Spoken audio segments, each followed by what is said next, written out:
Today my goal is to install a shunt and a battery monitor. So as you saw in our last solar episode, we were dealing with the batteries. That took a lot more work than what I expected it to take. So I'm a little apprehensive on the shunt. So the shunt is this guy here. So what I'm going to do is I'm going to install this guy here, and then we have leads or connections here. I'm going to make some new lug connections, and then we'll have negative terminals going to this from the batteries, and then I'm going to run a new line to a ground chassis. I had an awful lot of going back and forth with our solar company, AM Solar, about this particular step, in part because I was confused looking at the schematics. So the schematics were showing me that from the ground on here, I'm going to run to ground chassis on the truck camper. First of all, I don't even know where the ground chassis is on our truck camper. After a lot of research, it seems like it might be buried underneath our sink in a place that's almost inaccessible unless I dismantle the sink and remove the hot water heater. Not wanting to do that, my plan is to actually add a ground line coming out from underneath the truck camper, and I'm going to connect it to our gas line. So that's my plan for gas line. Gas line. So it's a metal pipe. Pretty common. Not well shitting yourself right now. Well, I wouldn't say shitting myself, but if you know what, Noelle has a look of concern on her face. If you know what you're doing, I'm comfortable with whatever you're doing. You betcha. Mm-hmm. So, yeah, we got this guy, and the shunt will connect to a battery monitor. Battery monitor connects to the batteries. Some of my confusion really was, we've got these connectors, but then I also saw we have other connectors. So I was asking the AM Solar guys, like, hey, like, what's the deal? Am I supposed to just like throw these away? Like, why do I have these? I sent them a picture of this. Their feedback was, use these, hang on to these for spares, and they really don't know why they gave these to me. So these are just bonus parts that we got to pay for. So that's the goal with that. After the sparking incident, I picked up some gloves. Yay. Unfortunately, some of my conversation with AM Solar guys, their schematics say things like 4.0 black cable. And then I look at my cables and I'm like, I have one that's labeled 2.2, which I assume is 2 of 2, or it could be 2 gauge, black and red. And then I have a big roll of 20 foot. I think this is, we'll just call this the 20-foot gray. So my conversations with AM Solar about this step of the project was their schematics kept calling out for the black 4.2 AWG wire. And I was like, I don't have any black, and it's not actually showing up on your parts inventory, or I didn't pay for it either, but it's on the schematic. So what am I supposed to do? So it took maybe 3 or 4 emails back and forth where finally I got to the point where I'm like, I have gray, I have red and black. I don't have black. Then they were like, oh, we need to talk to the dumbass, meet him at his level. And that's when they're like, well, we had the black cable in your box, but we took it out of your box. I think that may just be bullshit. If it was in my box, it seems to me like it would have shown up on like the inventory. But they were willing to, at cost of course, to send me black cable, and I just said no, I'll pick it up myself because I have some spare. So I got the black cable. Then I was asking, like, are there lugs? And that's where this was coming into question for me. I was like, are these the lugs I'm supposed to use? Because they seem bigger than what I've been using. That's when like, oh, these are the wrong size lugs for any of your project. You can get lugs too. We can send you lugs. And I said, no, I'll get my own lugs. So I think I have all the parts I need to make this happen today. So we're going to drop power on everything again, and then we'll take a whack at it.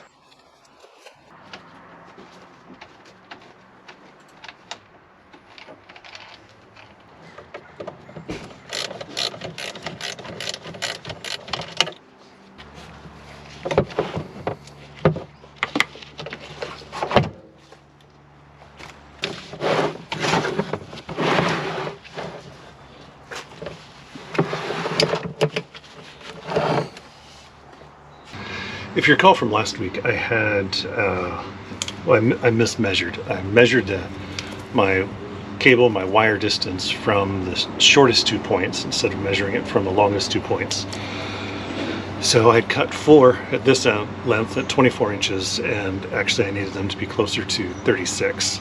So what I did was I had kept 2 at 24 that worked, and then I had 2 that I had done at 36. When I was chatting with the guy at AM Solar, he was pretty adamant that no, you actually, since these are parallel connections, we want the wires to all be the exact same length. I couldn't even begin to tell you why. So I'm just going to take my 2 short lengths and set them aside, and today I'll just cut 2 more 36-inch lengths, 2 AWG, put lug nuts on them, and then we'll use that for the work we're going to do today. And then I can use these for the new connections I need to make to the shunt. Here's my shunt. So I'm trying to decide where is the best place to place the shunt in here. So I think I'm going to go high. My thinking on going high really is just that I'd have less chance for this to come in contact with the batteries. So, should I put it back here? That's the easiest. That's the question of the day, isn't it? That's the easiest.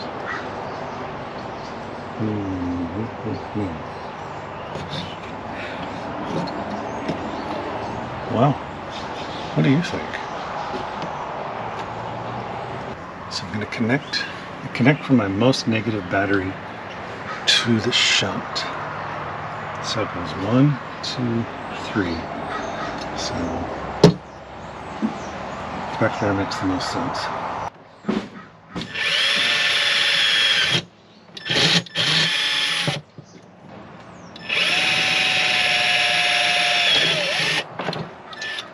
So I'm going to try.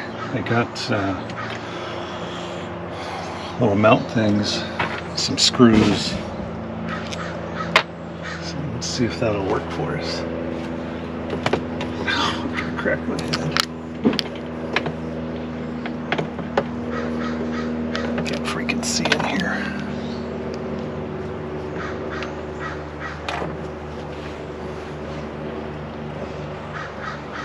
Cell phone, flashlights.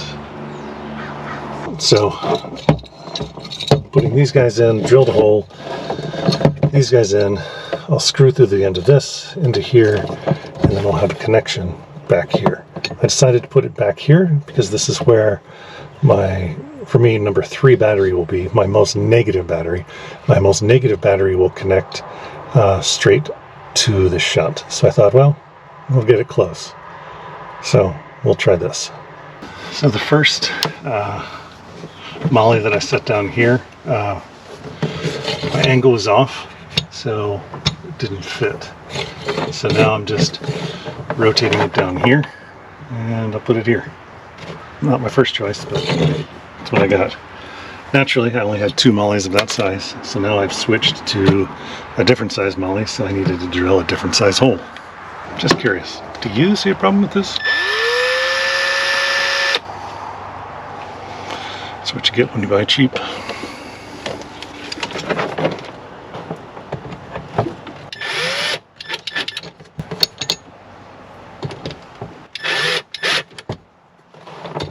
With this being where I'm going to connect, so I need to go down to ground, which I'm going to do the my gas line. So I'm going to actually drill a hole through here so I can feed the line out the bottom over to the gas line. So the first thing I'm going to do is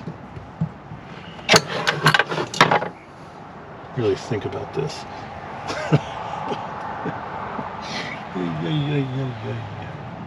All right.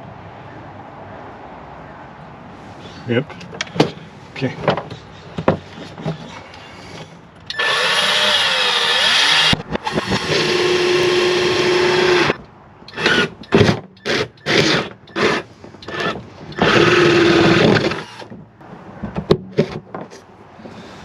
Yay, that'll work.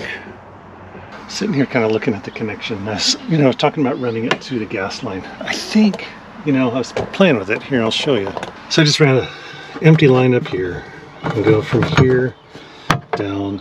I come out here, I could run over to here, and then run down and connect here as a ground. And later I could tack it up. I think I like that idea. I think that's a little better, and I know I can have a good connection here, down here on these guys. I'll try that. Here's our chassis connection.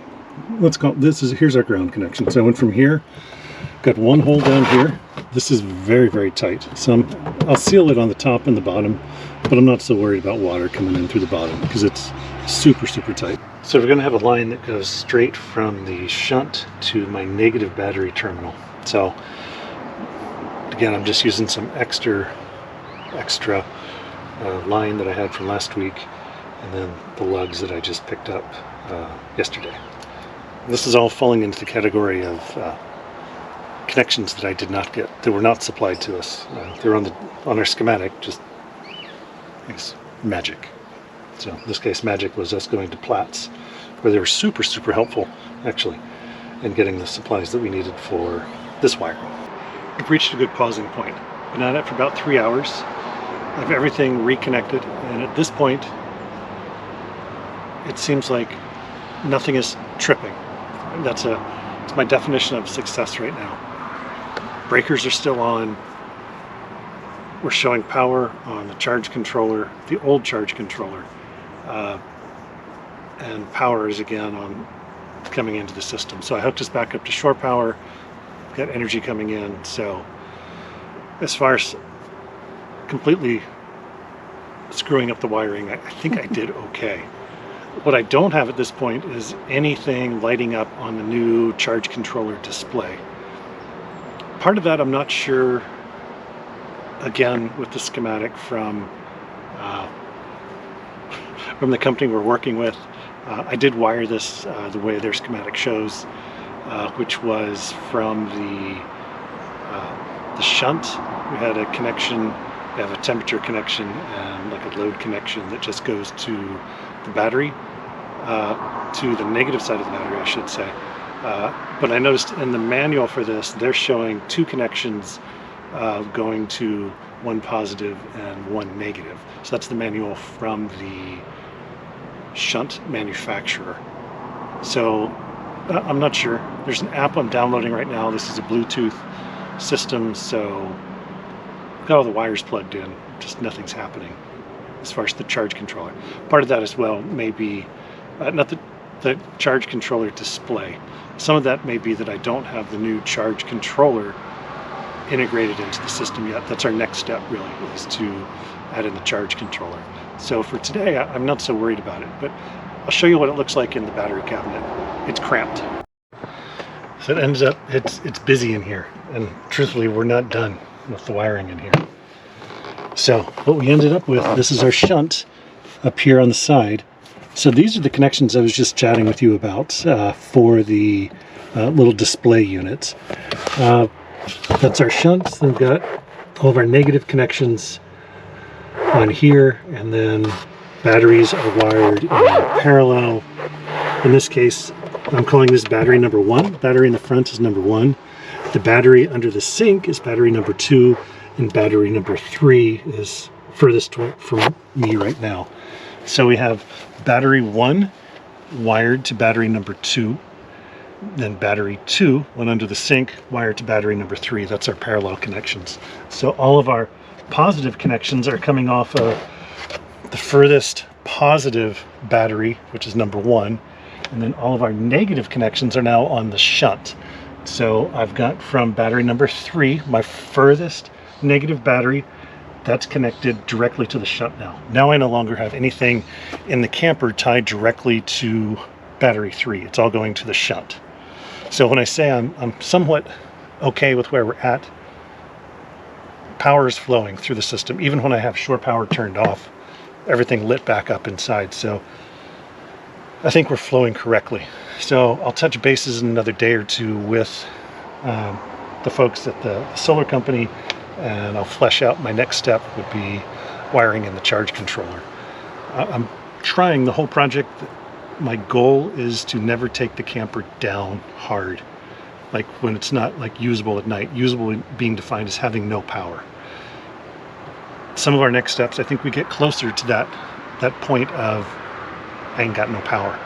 It's really hot out. We have food in the freezer, and we just went to Costco, so we don't want the fridge to turn off for a long period of time. So for today, I think we're good. I'm going to monkey around with the app that I'm downloading and see if anything happens on the inside. Well, I was looking at the schematic again. I think what I've done is I created a loop. So I'm running this temperature sensor and the power to the shunt. And I actually need to be running this power line over to my positive terminal. So I'm going to do that. So I killed power, main power. So let's see if we can get this done without too much hassle. Alright, so we disconnected here. Got it over here. Now I'm going to connect here. Thankfully this was on the positive terminal. The negative terminal on the shunt is beyond full. It's crazy, crazy full.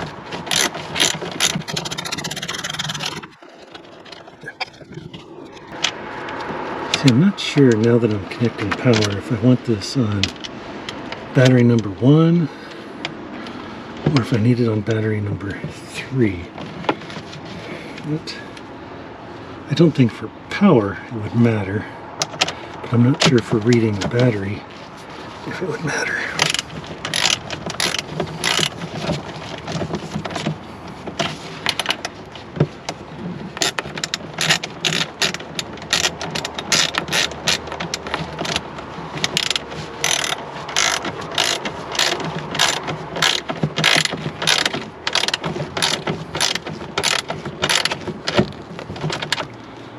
Alright, let's walk inside now and see if we have power. Oh, look at that. We have power! Yay! This is good news. It means we can program it now. But put all this cable down here. So because it's Bluetooth, you don't have to put it anywhere where you can see it. You can bury it behind a counter, it doesn't matter. My thinking though is for the moment I'll leave it loose, tucked under here. But when I change out this other charge controller, I'm going to have a hole back here. So just to have something to fill that hole, I might stick it here. So I found the app on the phone, or downloaded the app onto my phone. Now I was able to find the display, the battery monitor through Bluetooth. So I downloaded the app for the Victron, the BMV-712, and now we're updating the app. It seems at the moment that we have functions now. So I'm able to toggle through the screens on here, and I can see the different settings as well. I have it set up on my phone now. It'll just give me all of the data on the phone from like right this moment. So I should say on a positive side, you know, my install directions gave me like 18 steps to follow to set up this controller once I had it the app on my phone. So pretty thorough there. I couldn't even tell you what some of these values are as far as charging and whatnot. That's okay. They told us what it should be, so I did it. So I think for the shunts, I'm gonna say that's a wrap. We're good. Let me just show you this. Here's our kitchen. The day's not playing out exactly the way I thought.